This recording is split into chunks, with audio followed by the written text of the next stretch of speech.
భీష్ముడు ఇలా ధర్మరాజుకు చెప్పాడు. నహుషుడు చ్యవన మహర్షిని చూసి మంత్రులు పురోహితులతో కలిసి త్వరగా ఆయనకు ఎదురు వెళ్ళాడు. యథావిధిగా అర్ఘ్యపాద్యాదులను ఇచ్చాడు. అన్ని నియమాలను పాటిస్తూ చేతులు జోడించాడు. ఓ మహర్షి, నేను నహుషుణ్ణి, ఈ దేశానికి రాజును, నీకు నమస్కారం అన్నాడు. అప్పుడు నహుషుడి పురోహితుడు చ్యవన మహర్షిని పూజించాడు. తర్వాత నహుషుడు ఇలా అడిగాడు, ఓ మహర్షి, నేనేం చేయాలో చెప్పండి. ఏం చేస్తే మీకు సంతోషం కలుగుతుందో చెప్పండి, నేను ఆ పని చేస్తాను. అదెంత కష్టమైనదైనా సరే నేను చేస్తాను, ఆజ్ఞాపించండి అన్నాడు. అప్పుడు చ్యవన మహర్షి ఇలా అన్నాడు, ఓ రాజా, ఈ మత్స్యకారులను ముందు గౌరవించు, వీరిని ఆదరించు. వీరు చేపలు పట్టుకొని జీవిస్తున్నారు. వారి జీవనాధారం ఇదే. వారెంతో శ్రమపడ్డారు. నేను వలలో పడటం మూలంగా ఎన్నో చేపలు చనిపోయాయి. అందువల్ల వీరెంతో నష్టపోయారు. వీరు సంతోషించాలి, వీరికి లాభం కలగాలి. కనుక ఈ మత్స్యకారుల చేపలను నువ్వు కొను. చేపలతో పాటు ఉన్నటువంటి నన్ను కొను. ఎందుకంటే నేను వీరికి చేపలతో పాటే దొరికాను. కనుక నాకు వెల కట్టి ఆ ధనాన్ని అంతా ఈ మత్స్యకారులకు ఇచ్చేసేయన్నాడు. ఆ మాటలు విని నహుషుడు తన పక్కనే ఉన్న పురోహితుడితో ఇలా అన్నాడు, ఓ పురోహిత, విన్నారు కదా, మహర్షి చెప్పినట్లుగా వెంటనే చేయండి. మహర్షిని విడిపించటానికి ఈ మత్స్యకారులకు 1000 నాణాలను ఇవ్వండి అన్నాడు. వెంటనే నహుషుడి మాటలకు చ్యవన మహర్షి అడ్డు తగిలాడు. చ్యవన మహర్షి నహుషుడిని చూస్తూ ఇలా అన్నాడు, ఓ రాజా, ఏమిటి లెక్కలు? ఇలా నా అంతటి వాడికి ఇంత తక్కువ వెల కట్టడం ఏమైనా బాగుందా? కనుక బుద్ధితో ఆలోచించి వెలకట్టు. నాకు తగినట్లుగా ధనాన్ని వెలకట్టి మత్స్యకారులకు ఇవ్వు అన్నాడు. నహుషుడు సర్దుకొని తన పురోహితుడితో ఇలా అన్నాడు, ఓ విప్ర, వీరికి 1,00,000 నాణాలు ఇవ్వు. ఇది ఈ మహర్షికి తగిన వెల అన్నాడు. ఆ మాటలు విని చ్యవనుడు తలను అడ్డంగా తిప్పుతూ ఇలా అన్నాడు, ఓ రాజా, సరిగ్గా లెక్క కట్టడం రావాలి. నువ్వు ఇచ్చే 1,00,000 నాణాలకు నేను సమానం కాను, అంతకన్నా నేను ఎక్కువే. కనుక మంత్రులతో కలిసి ఆలోచించన్నాడు. అప్పుడు నహుషుడు పురోహితుడితో ఇలా అన్నాడు, ఓ పురోహిత, వీరికి 1,00,00,000 నాణాలు ఇవ్వు. ఇది కూడా సరిపోకపోతే ఇంకా ఎక్కువగానే ఇవ్వు అన్నాడు. ఆ మాటలు విని మహర్షి మళ్ళీ ఇలా అన్నాడు, ఓ రాజా, ఏమిటి లెక్కలు? కొద్దిగా లెక్కలు నేర్చుకో. ఈ మాత్రపు వెలకే నేను అమ్మడబోతానా? ఇంత మాత్రానికే నేను దొరికిపోతానా? నాకు 1,00,00,000 నాణాలు కూడా సమానం కావు. కనుక నాకు తగిన వెలను కట్టయ్యా. ఈ చర్చ నీ మంత్రుల వల్ల తేలదు కాదు, కానీ ఈసారి నీ విప్రులతో ఆలోచించు, వారు సరిగ్గా చెబుతారు. నా వెల నీకు తెలుస్తుంది అన్నాడు. అప్పుడు నహుషుడు వెంటనే ఇలా అన్నాడు, అయితే నా అర్ధరాజ్యాన్ని ఇస్తాను. అది సరిపోదంటే నా పూర్తి రాజ్యాన్నే మత్స్యకారులకు ఇచ్చేస్తాను. ఇదే తగిన వెల, ఇదే తగిన మౌల్యం అన్నాడు. అప్పుడు చ్యవనుడు నవ్వుతూ ఇలా అన్నాడు, రాజా, నువ్వు మళ్ళీ లెక్కలలో తప్పావయ్యా. అర్ధరాజ్యమో మొత్తం రాజ్యమో ఇస్తే నాకు సమానమైపోతుందా? అది కూడా సమానం కాదు. నాకు తగిన వెల కాదు. ఈసారి ఋషులతో మాట్లాడన్నాడు. ఆ మాటలు విని నహుషుడు బాధపడ్డాడు. ఇప్పుడేం చేయాలా? ఏమిస్తే ఈ మహాత్ముడు విముక్తుడవుతాడు? ఏమిటి పరీక్ష అని దుఃఖించాడు. మంత్రులు పురోహితులతో కలిసి ఆలోచించాడు. అప్పుడు గోవు నుంచి పుట్టిన ఒక ముని నహుషుడి వద్దకు వచ్చి ఇలా అన్నాడు, ఓ మహారాజా, భయపడకు. ఈ మహర్షిని సంతోషపెట్టే ఉపాయం నాకు తెలుసు. ఈయన ఎలా తృప్తి పడతాడో నాకు తెలుసు. నన్ను నమ్ము, నేను చెప్పింది చేయన్నాడు. ఆ మాటలు విని నహుషుడి ముఖం వెలిగిపోయింది. ఎంతో ధైర్యం ఇచ్చి వచ్చింది కూడా. నహుషుడు ఉత్సాహంగా ఇలా అన్నాడు, ఓ స్వామి, ఈ మహర్షి భృగుపుత్రుడు. తొందరగా ఈయనకు తగిన వెలను చెప్పండి. నన్ను, నా రాజ్యాన్ని, నా వంశాన్ని నా సంకట పరిస్థితి నుండి రక్షించండి. ఈ పూజ్యుడు కనుక కోపిస్తే 3 లోకాలు కూడా కాల్చివేస్తాడు. ఈ చ్యవన మహర్షికి తగిన వెలను చెప్పు అన్నాడు. అప్పుడు గోవు నుండి పుట్టిన గవిజాతుడు అనే ముని అందరినీ ఉల్లాసపరుస్తూ ఇలా అన్నాడు, ఓ రాజా విను. విప్రులు గోవులు ఒకే జాతికి చెందిన రెండు భాగాలు వంటివి. విప్రులలో మంత్రాలు ఉన్నాయి, గోవుల్లో హవిస్సు ఉంది. కనుక ఓ మహారాజా, ఈ విప్రులు అందరిలోనూ ఉత్తములు కనుక వీరిని వెలకట్టలేమని గ్రహించు. అలాగే గోవులంతే, గోమాత కన్నా శ్రేష్టమైనది ఉత్తమమైనది లేదు కనుక గోవును వెలకట్టలేము. ఓ పురుషోత్తమ, ఇప్పుడు నా మాటను గ్రహించు. నేను చెప్పిన రెండు భాగాలు వెలకట్టలేనివే, రెండు ఉత్తమమైనవే కనుక ఇవి విప్రుడికి గోవులను ఇచ్చి వెలకట్టు, లెక్క సరిపోతుంది. నువ్వు సంకట పరిస్థితి నుంచి గట్టెక్కుతావు, మహర్షి విముక్తుడవుతాడు, నువ్వు చేసిన పనిని ఎంతో సంతోషిస్తాడు, నిన్ను అనుగ్రహిస్తాడన్నాడు. ఆ మాటలు విని నహుషుడు, మంత్రులు, పురోహితులతో కలిసి ఎంతో ఆనందించాడు. వెంటనే చవేన మహర్షితో ఇలా అన్నాడు, ఓ బ్రహ్మర్షి, పైకి లేవండి, నేను మిమ్మల్ని గోవుతో కొంటున్నాను. మీరు ధర్మాత్ముల్లో శ్రేష్ఠులు, మీరు గోవుతో సమానం, మీ వెల గోవే అన్నాడు. ఇక ఇక్కడి నుంచి వ్యాస మహర్షి గోవుల ప్రాముఖ్యత గురించి చెప్పాడు. ముందుగా చవన మహర్షి నోటి నుంచి గోవులెంత గొప్పవో, గోవుల మహిమ ఎంత గొప్పదో చెప్పించాడు. వినండి, జన్మధన్యమవుతుంది. చవన మహర్షి నహుషుడి మాటలు విని ఎంతో సంతోషించాడు. ఓ రాజా, మంచి మాట చెప్పావు, సరైన వెల కట్టావు, నాకెంతో ఆనందంగా ఉంది. గోపిస్తుల్యం నపశ్యామి, గోపిస్తుల్యం నపశ్యామి, ధనం కించి దిఖాచ్యుత, ధనం కించి దిఖాచ్యుత. ఈ లోకంలో గోవులకు సాటి అయిన ధనం లేదు. కీర్తనం శ్రవణం దానం, కీర్తనం శ్రవణం దానం, దర్శనం చాపి పార్థివ, దర్శనం చాపి పార్థివ. గవాం ప్రశస్యతే వీర, సర్వపాప హరం శివం, సర్వపాప హరం శివం.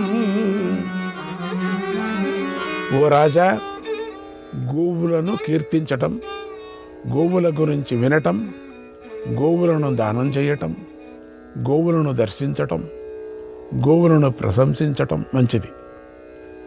గోవు అన్ని పాపాలను పోగొట్టి శుభాలు కల్పిస్తుంది.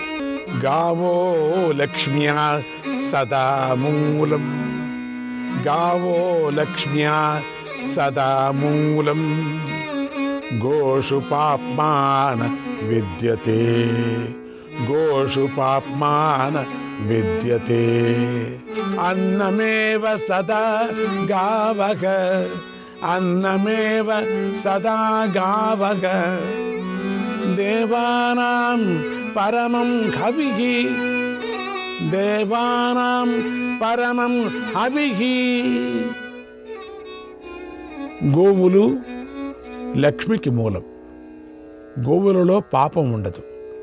గోవులెప్పుడూ మానవులకు అన్నాన్ని ప్రసాదిస్తాయి, దేవతలకు హవిస్సు ఇస్తాయి. గోవులలో నిత్యము స్వాహాకార వషట్కారాలు ఉంటాయి. గోవులే యజ్ఞానికి నాయకులై ఉన్నాయి.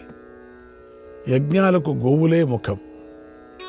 అమృతం యవ్యయం దివ్యం, అమృతం యవ్యయం దివ్యం. క్షరంతి చ వకంతి చ, క్షరంతి చ వకంతి చ. అమృతాయతనం చైతాగ, అమృతాయతనం చైతాగ.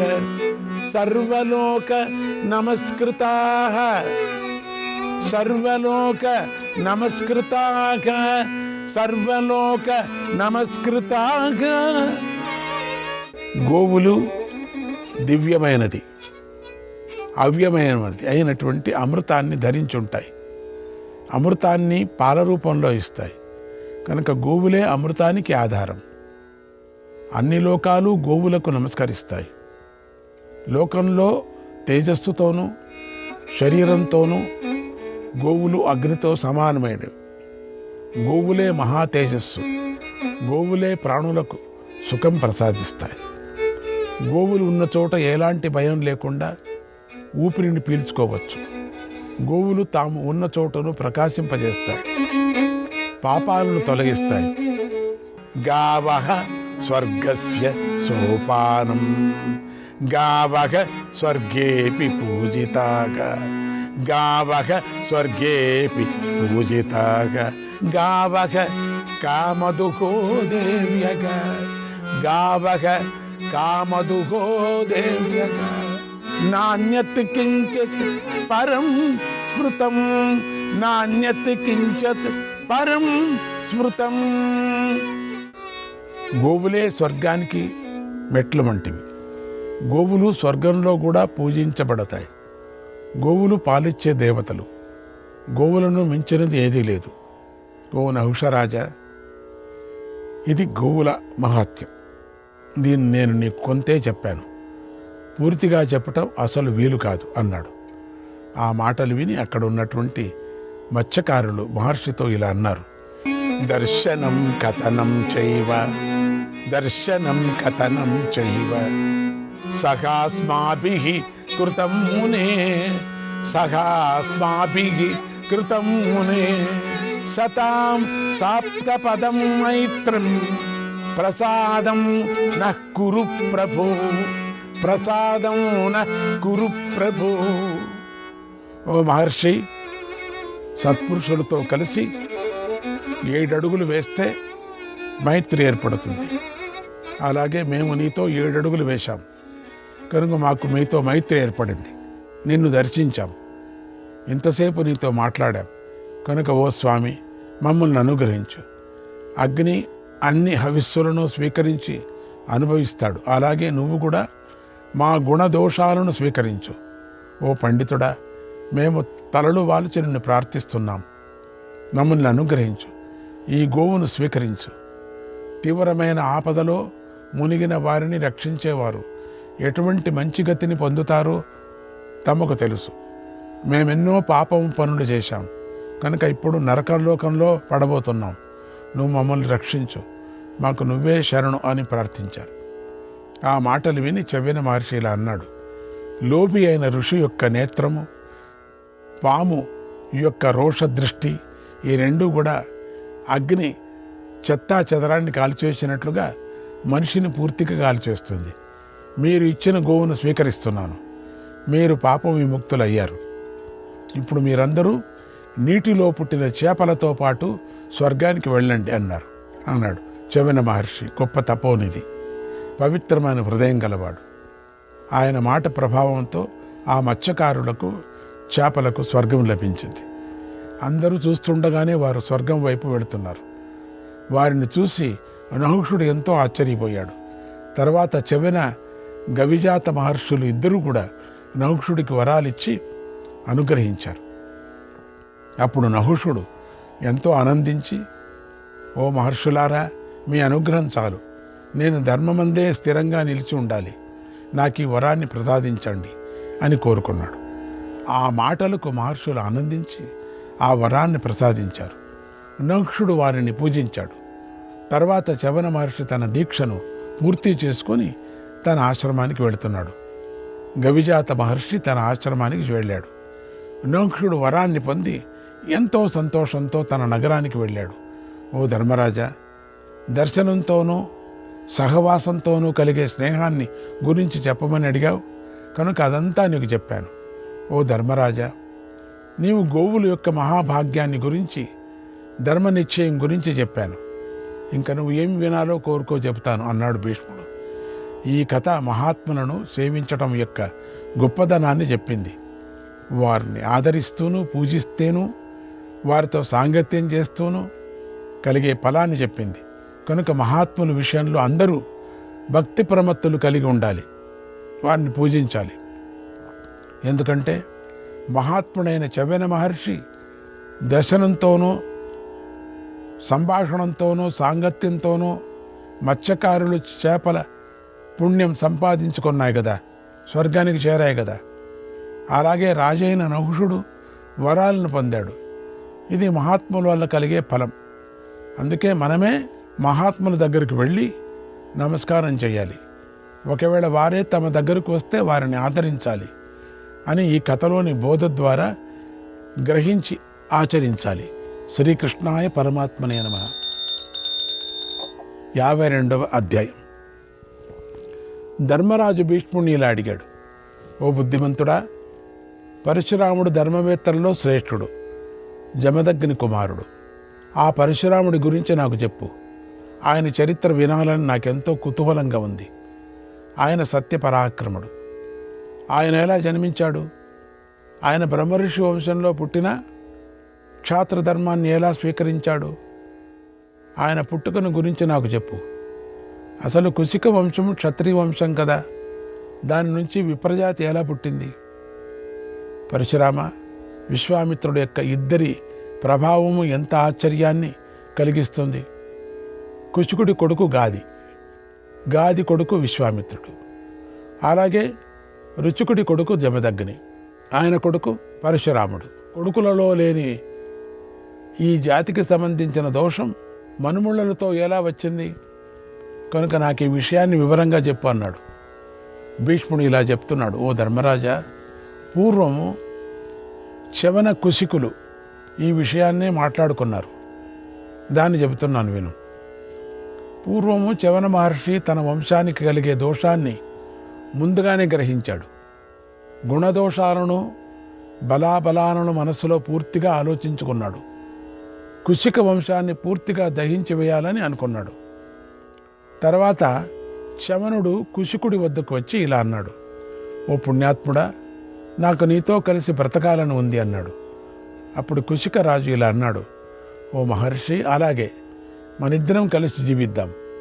పండితులు ఇలాగే సహధర్మాన్ని పాటిస్తూ జీవిస్తూ ఉంటారు. కన్యకు పెళ్లి చేసే సమయంలో బుద్ధిమంతులు ఎప్పుడూ ఈ ధర్మాన్నే విశేషంగా బోధిస్తూ ఉంటారు. ఓ తపోధన, ఈ ధర్మ మార్గాన్ని ఎవరూ పాటించలేదు. చాలా కాలం నేను దానిని పాటిస్తాను, నన్ను ఆజ్ఞాపించండి అని నమస్కారం చేశాడు. చవన మహర్షికి ఆసనం ఏర్పాటు చేశాడు. మహర్షి ఆసనం మీద కూర్చున్న తరువాత కుశికుడు తన భార్యతో కలిసి మహర్షి దగ్గరికి వచ్చాడు. మహర్షికి పాద్యాన్ని ఇచ్చాడు. అతిథి పూజకు సంబంధించిన సమస్త కార్యాలను చేశాడు. మహర్షిని సంతోషపెట్టి ఇలా అన్నాడు, ఓ స్వామి, మేము మీ ఆజ్ఞను పాటించేవాళ్ళం. ఇప్పుడు ఏం చేయమంటారో చెప్పండి. ఈ రాజ్యం మీదే, ధనం మీదే, గోవులన్నీ మీవే. యజ్ఞం కోసం దానం చేయమంటారా చెప్పండి. అన్నీ చేస్తాను, అన్నీ ఇస్తాను. ఇదిగో ఇల్లు, ఇదిగో రాజ్యం, ఇది ధర్మాసనం, ఇవన్నీ మీవే. రాజు మీరే. ఈ భూమిని పాలించండి. నేను మీ సేవకుణ్ణి, మీ ఆజ్ఞను పాటించేవాడిని అన్నాడు. ఆ మాటలు విని చవన మహర్షి ఎంతో ఆనందించాడు. కుశికుడితో ఇలా అన్నాడు, ఓ రాజా, నాకు రాజ్యం మీద కోరిక లేదు, ధనం మీద కోరిక లేదు, స్త్రీలు, గోవులు, దేశాలు నాకు అవసరం లేదు, యజ్ఞానికి ధనం కూడా అవసరం లేదు. నేను ఒక వ్రతాన్ని ఆచరిస్తున్నాను. దానికి మీ దంపతులు ఇద్దరూ సహకరించాలి. అందుకని మీ ఇద్దరికీ ఒక నియమాన్ని పెడుతున్నాను. అదేమిటంటే, మీరు నన్నెప్పుడూ సందేహించకూడదు. ఎలాంటి అనుమానం లేకుండా నాకు సేవలు చేయాలి. నేనెప్పుడూ ఏది అడిగితే అది ఇవ్వాలి, ఏం చేయమంటే అది చేయాలి. ఇది మీకు ఇష్టమేనా అన్నాడు. ఆ దంపతులు ఎంతో సంతోషంతో, మా భాగ్యం, మా అదృష్టం, మీ ఆజ్ఞ, మేము మీకు సేవ చేసుకుంటాం అని పొంగిపోయారు. తర్వాత కుశికరాజు చవన మహర్షిని తన అందమైన అంతఃపురంలోకి తీసుకొని వెళ్ళాడు. అక్కడ ఒక చక్కని గదిని చూపించాడు. అక్కడ నివసించమని కోరుతూ ఇలా అన్నాడు, ఓ మహర్షి, ఇది మీ శయ్య. మీరిక్కడ స్వేచ్ఛగా ఉండవచ్చు, మీకు ఎలాంటి ఇబ్బంది కలగదన్నాడు. శ్రీకృష్ణాయ పరమాత్మనే నమః.